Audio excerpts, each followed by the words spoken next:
Hey everyone, you're listening to KDVS Davis 90.3 FM. This is Mary Champeny, Head News Director of KDVS. You're listening to the last half hour of the Year in Review Pepper Spray Incident Forum panel discussion brought to you by KDVS News and AggieTV. I'm here again, I'll introduce them one more time. We've got Justin Grove, a student representative, Rebecca Sterling, the president of the Associated Students of UC Davis, Bob Ostertag, a professor at UC Davis and activist, and Matt Carmichael, the current UC Davis chief of police. So I have a question that was just submitted. The caller called in, and so this is for you, Matt. I'm not sure how much you can speak to this, but it is an interesting question and poses sort of some interesting food for thought. In December of 2011, The Nation magazine published an article detailing Linda Kate's participation on the board of the National Security Higher Education Advisory Board. This was run by the FBI, a board dedicated to helping universities and government work towards a balanced and rational approach that will allow scientific research and education to progress and our nation to remain safe. This board has classified meetings, and given the cooperation under the Department of Homeland Security between various mayors in breaking up Occupy movements across the country, what does UC Davis's participation in this organization, the board, the FBI board, what does this mean for the UC Davis Police Department? And does the UC Davis Police Department receive advice from the FBI or this board? No, and I have no idea we don't interact with this board. We do work with the FBI. I mean, if it's appropriate, we, I can't think of the last time we did, but we do. I mean, we interact with a lot of state and federal agencies depending on what event or what crime we could be working on. But no, we don't work with the board.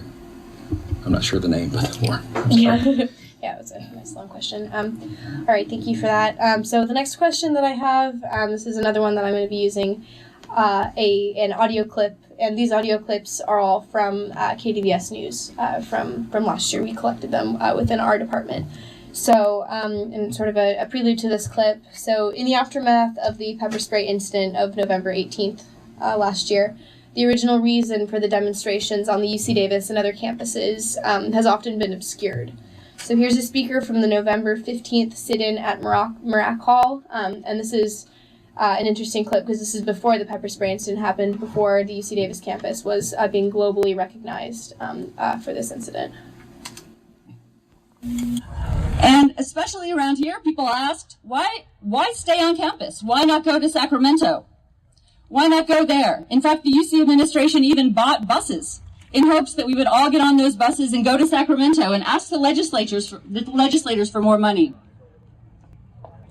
Why would they insist on taking space here, on stopping classes, on creating a problem here, instead of just voting differently, instead of speaking with their votes, instead of signing up and signing petitions, instead of getting on the buses and getting away from this campus?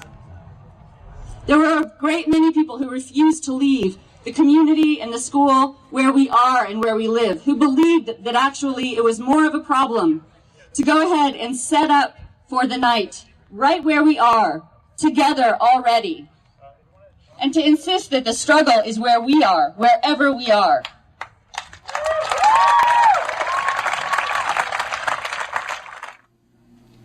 Right, so with this clip, there's a couple of things that I would like to highlight. Again, that was a speaker at the Marac Hall sit-in, sort of speaking to a lot of the criticisms that there are of the Occupy movement and of specifically students deciding to occupy different areas on campus, and sort of the idea that it is a more valuable form of political participation to speak with your vote or to talk to legislators in Sacramento.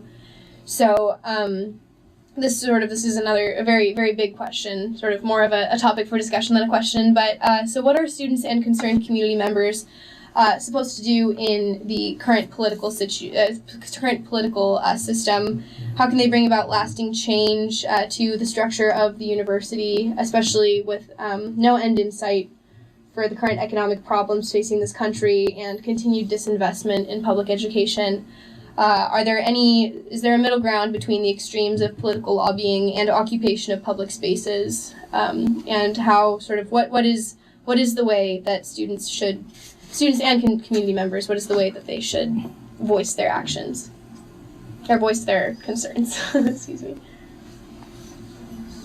Well, I think there's room for everybody, and there's room for all kinds of activity. We should note, by the way, that Prop 30 passed, and it is a big exception to the continued disinvestment. Yeah, Prop 30 passed, and we have a Democratic supermajority in our state for the first time in many, many years. And you know, what happened at UC Davis is part of that. That was part of the way that the discussion in California changed. And so I'm not so convinced that that Occupy on the one hand, or militant direct action on the one hand, and getting out votes and electoral work on the other hand, is an either-or proposition. And I think they can work synergistically in ways that are often unanticipated at the time. What I do think, though, is that the Occupy movement as a whole, and I mean all over the country, and even more particularly in Oakland and in San Francisco, really did paint itself into a corner. And you know, what I see happen is that at the heart of the Occupy thing is having a confrontation with the state. You go occupy something, you're not supposed to be there. You create a crisis where, you know, the cops or whoever it is going to have to respond in some way. Now, that was a brilliant tactic in a country in which nobody knew what to do, and apathy seemed to be the order of the day. And look what Occupy accomplished. I mean, it was this huge national movement. So not to take anything away from that, not at all. But past a certain point, particularly if you're a young person, and you run up against state power for the first time, you know, a cop conks you on the head with a baton, or steps on you with a horse, or throws you off your bicycle, or pepper sprays you in the face, or whatever. It's a deeply radicalizing experience. And if the only tool in your toolbox is to go back and do that again, and do it again, and do it again, if you're not bringing more people every time you go back, then what you end up with is a core of people who are more and more and more radicalized. More radicalized to the point that they can't even talk to anybody else. Their life experience has become so different from the life experience of anybody else around them that they kind of flip out and become ineffective as organizers. You know, an effective organizer is somebody who can talk to anybody.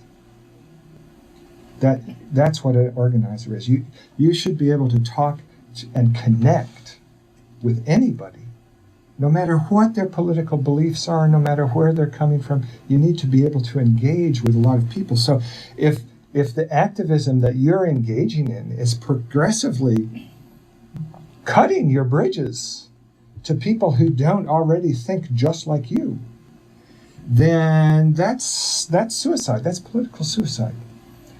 Now, if you can bring more people to the table every time you have your confrontation with state power, if you can do that, well, hooray. Then you're radicalizing a bigger and bigger and bigger group of people, rather than creating like a clique of, you know, veterans of police confrontations. I mean, I don't know what that point that serves. Now, maybe from our student panelists, from your point of view, what is an effective way for students to participate politically? Is it, you know, should students be out voting? Should they be out protesting? Sort of what is the way that students, what sort of outlets exist for students that you guys know of or that you have been able to take advantage of? Well, I think this is actually maybe kind of in line with something that was mentioned before, but I think whatever someone's passionate about, or whatever someone can get themselves behind. I don't think there's any one answer because students are so unique. Students come from such a broad background. Not every student can vote. Not every student is going to be willing to take time out of their day, every day, to commit to a demonstration or to consistent activity, but will never miss an election day. So, whether there's one right answer, I think there's definitely not. I think there are, a series of answers, and I think that it is critical for students and youth and people throughout their lives to continue to have their voices heard and to care out of concern for their organization, for their society, for the people around them. But yeah. Can you rephrase the question again? Yeah, so I guess just sort of what brought me to this question was that the original reason for the pepper spray incident, prior to all of the police action and sort of the big controversy that was brought up about treatment of students by police and all of that, it was originally about students trying to find an outlet to express themselves and to express their displeasure with both the administration and sort of the state of public education in this state. Criticisms are, always, why protest, why not vote? So I guess speak to that. I think, like Rebecca was saying earlier, and I really appreciate that you put that up, that some students can't vote, and I think it's a very privileged thing to think that all folks can vote, and that are not part of the state, so thanks for bringing that up. And so I think that an in-between is definitely important, that making space for people who have the privilege of being radical and maybe not having the same risks of being arrested as other folks are, like trans folks and like people of color, who have a higher risk of being arrested than like white folks who are protesting.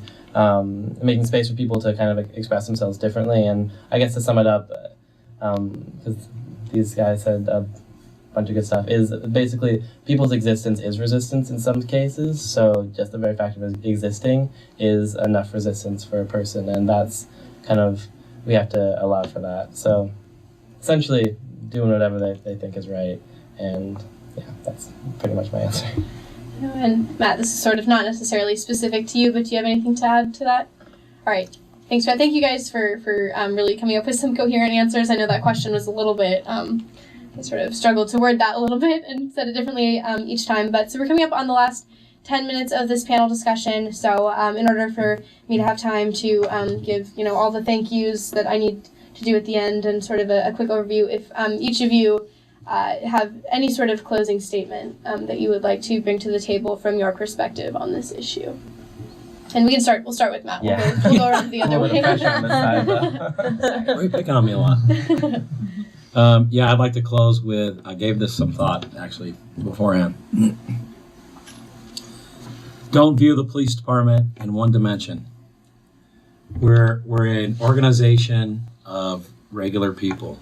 I'm humbled daily when I come to work and get the opportunity not only to work with the men and women at UC Davis Police Department. You see one event, but you don't see the things that go on late at night and the little things that these officers, these men and women do for our community that just go unspoken daily. It's amazing. I'm amazed. I would say, give us a chance, get to know the police department, get to know individuals. I love the fact that students are being so helpful at this time, and I know how difficult it is to find the time. I know that kind of dedication takes quite a bit. I think I'm very thankful to even be here tonight. It's an amazing place to be. It's an amazing place to police. Just when you think of the police department, please know, there is a lot that the individuals that are there that truly care and truly do some amazing things for our community. You guys just don't get to see it. We don't run around with a bullhorn going, hey, look what I did last night. But that's not our goal. So that's my closing statement, is just, know that we're a pretty darn good place. I guess I'd like to say one more time how proud I am of the student body here, and of the activists in particular. And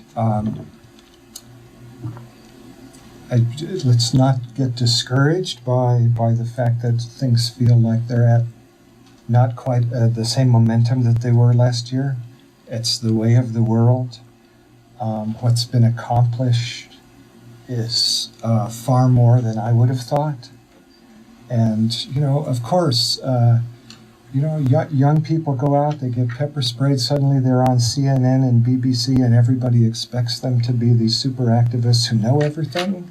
And of course, they're still just 19 years old and don't know much. And actually, none of us know much about feeling your way forward in protest in a democratic space. And so these are my heroes, and I'm very, very proud to be at this campus. I guess I would kind of echo a little bit of what's said. I think we started off saying that this discussion was not going to be focusing on how painful that time last year was, but really focusing on what we've been able to accomplish in this year and trying to be forward-thinking as the years kind of continue. So, I think a lot of good did come in the past year, and we have been able to implement or at least initiate a lot of changes for our campus. And I'd just like to encourage people to not lose sight of that and to make sure that they, keep check on, if our reforms are really happening, and realize that some new doors have been opened. There is much more access to a lot of our leadership on campus than there was previously. So to, take advantage of that. I just wanted to say thanks y'all for coming and talking, and I really appreciate the fact that people are still getting involved and talking about these things, and also that I'm deeply appreciative of the work done by the student body to put themselves out there to these newly open doors that you were saying, and just kind of remembering to keep doing that, to keep constantly rocking the boat, and sometimes at the same time to just know when it's time to take care of yourself and have self-care. That's pretty much it, and just appreciative of Mary Champeny for putting this on. Yeah. She's real great. Thank you for that. I think your guys' closing statements probably provided a better wrap-up and summary of this discussion than I could, but just I'll start just by thanking you guys for being here. Thank you for providing a variety of perspectives and insight into a discussion of this pepper spray incident and sort of what campus looks like, how our campus atmosphere, our campus policy, and specifically our campus police department have changed following the pepper spray incident, and that the pepper spray incident was not an isolated event. It's not something that exists, it wasn't something that just happened and then ended. It is continuing to have massive effects on our campus community and the UC system and even the country. We received worldwide recognition for the events that happened here, and I think the pepper spray incident revealed a lot about our campus, and I think it's continuing to have a very large effect on how UC Davis and the community sort of is run and how it feels to be here. So just before we end, I have a lot of people that I would like to thank for helping put on this event. First of all, there are a lot of people sitting here in the studio with us that have not been heard. Their voices have not been here. So thank you. Big thanks to everyone from AggieTV, Anna O, Hinano Akiyama, and Jhunehl Fortaleza. Thank you guys so much. And the staff of AggieTV, all the videographers that we have in the station with us today, you guys have been a great help. Thank you to Camilla Kudelska, who has been picking the music during the program today. Thanks to Anthony Leadham and Fenris Wolf for providing the engineering and all of the sound work that made this event possible.